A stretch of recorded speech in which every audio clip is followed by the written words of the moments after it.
sex was from watching Mighty Mouse and Popeye cartoons. I learned that there were two kinds of men. There was a sweet, shy, nice guy who could become a hero when he needed to, and the strong, manly man who made the girl swoon until he took her into his arms and he tried to kiss her. Apparently, a kiss was a fate worse than death. The girl would start screaming and struggling, but after being rescued by the nice guy, she would cover him with kisses. He wasn't allowed to kiss back. Oh no, he could only chuckle and blush. But we kids learned our role models from these cartoons. I used to play with my next door neighbor, Sammy. He was a skinny little blonde kid, a year younger than me, with a perpetual snot rash under his nose. But when he looked in the mirror, he saw Superman. He always dressed in red shorts, red rubber boots, a white t-shirt, pink swim goggles with the lenses popped out, and a towel pinned around his neck for a cape. He loved to jump off of high ledges and pretend he could fly. So I would do my damsel in distress bit, and he would run up and fight the invisible giants. Rawr, rawr. That's what you think? Ow! I didn't cover him with kisses afterwards, though. I knew that a kiss was a dangerous thing. But one Halloween, Sammy and I were out trick-or-treating in the dark, and he kissed me through our mask. Now these were the days when we wore those big plastic masks with the tiny little eye holes that we could barely see through, and they made our faces all sweaty.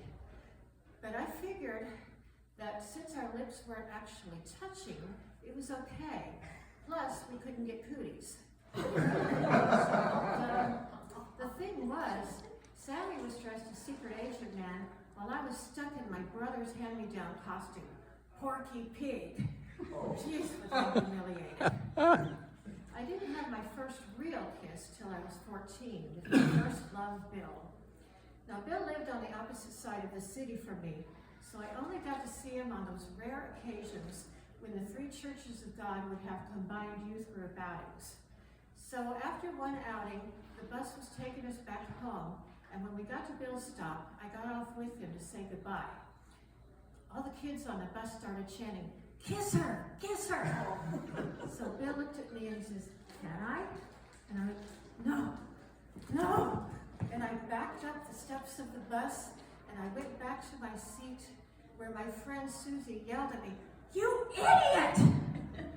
She was right, and I promised myself that next time I would do better. So the next event was at a state park. I scoped out the perfect spot for our first kiss. It was on a bridge over a creek at the edge of the woods. I steeled myself up, and then I said to Bill, "Okay, I'm ready." I laid down on the bridge. Bill laid on top of me. He practically had to hold me down, and we kissed. And the world did not explode. The sky didn't fall. It was nice. It would have been nicer if he'd closed his eyes, but still nice. So, fast forward 3 years. There was this extremely cute guy in my church named Chad. We had a crush on each other for several years, but had barely spoken 5 words. You see, Chad was younger than me, and the other kids in the church hated him because he wasn't saved. Well, and these kids could be vicious, so I was afraid to be known as Chad's girlfriend. But on Christmas, our youth group had a live nativity scene. I was the angel, and Chad was one of the shepherds. He was so handsome in his costume. People would drive up and watch the show from the warmth of their cars, while we kids were outside freezing to death.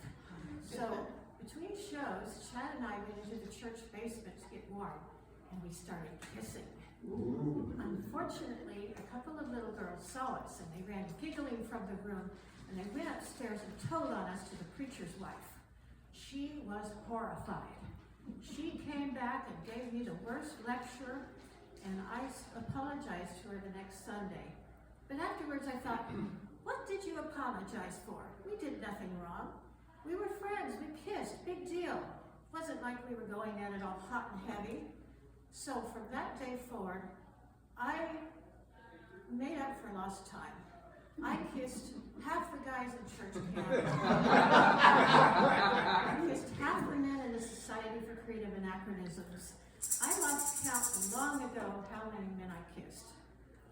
My current husband, David, kissed me the first evening we met in the parking lot after a ballroom dance. It was nice. Would have been nicer if he hadn't slipped me the tongue.